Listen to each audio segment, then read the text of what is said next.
It don't take much to drive those clouds away. Let's all do something good today.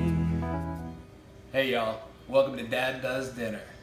I'm Chase. Behind the camera tonight, we got my lovely wife Amanda. Say hello to all my viewers, Amanda. Hi viewers. Our viewership is growing at a glacier-like pace. Hit a milestone today, we are in double digits on YouTube subscribers. We also picked up a few more followers on Instagram at dad.does.dinner, including a few of my acting students. I'd like to give a special shout out to my acting class. I really miss you guys. When the coronavirus hit this year, we were really having a great time. Hang in there, we'll get through all of this. So tonight's dish is super simple. It's barbecue pasta. A few days ago, we did a pork butt and some barbecue ribs.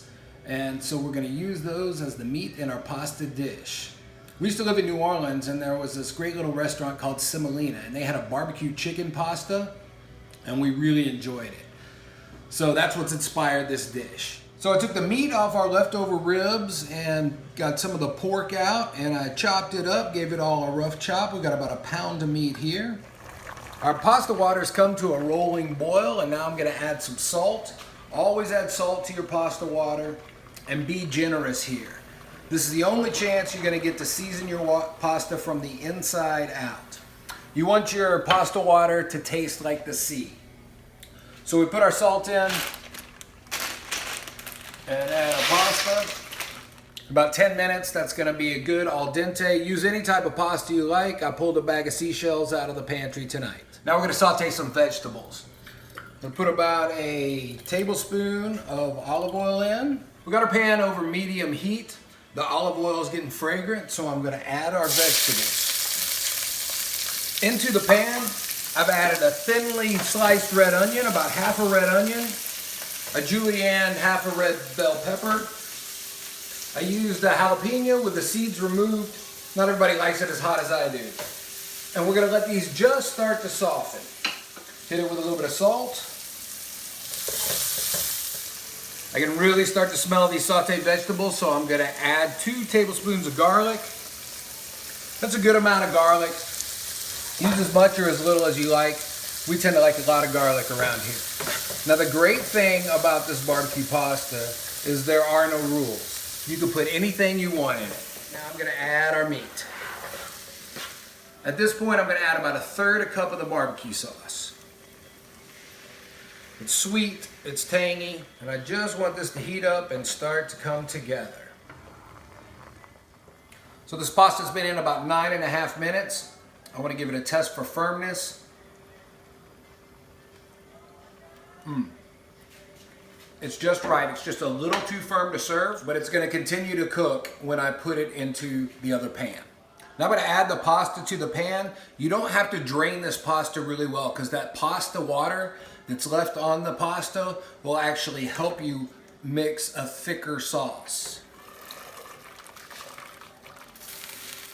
Get a little of that pasta water in there.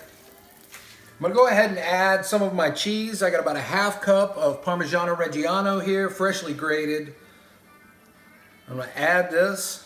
And then we will just stir this together. Want this to simmer for a little bit. Let these flavors come together. Let it infuse into the pasta. Let that cheese and that pasta water form a nice sauce. Look how good that looks. So we've had this over low heat for about 3 minutes. I suspect it's going to need a little bit more sauce, so I'm going to give it a taste just to see how much. That's really hot. That's really good. We are almost there. So I'm going to add probably another 1/4 cup of sauce. And I'm going to let this go for another 2 to 3 minutes. So after another 3 minutes, this has all come together. It's at a really good consistency. The sauce is sticking to the pasta. And now we're ready to serve it up.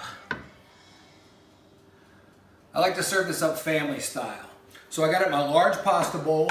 I'm going to add the rest of this cheese. This is the Parmigiano Reggiano. And then add a little bit of cheddar Add whatever you like.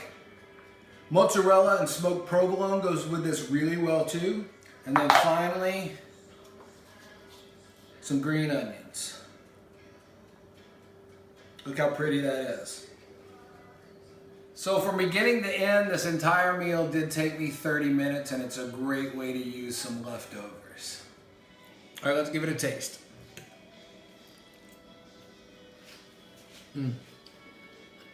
Right away, I get the crunch from that onion and bell pepper, and a little bit of heat from that jalapeno. We have the smokiness of the pulled pork and the ribs, and the sweet and tanginess of the barbecue, all finished with that cheddar and Parmigiano Reggiano cheese.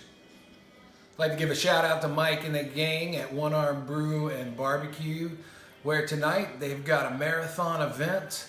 It's Big Dog and the Bad Boys all night wrestling. One Arm Brew and Barbecue with all you can eat endless sausage platter. See you there. With all the craziness going on, it's even more important right now to do something kind for somebody else. Do something good today. We'll see y'all next time. Let's all do something good today.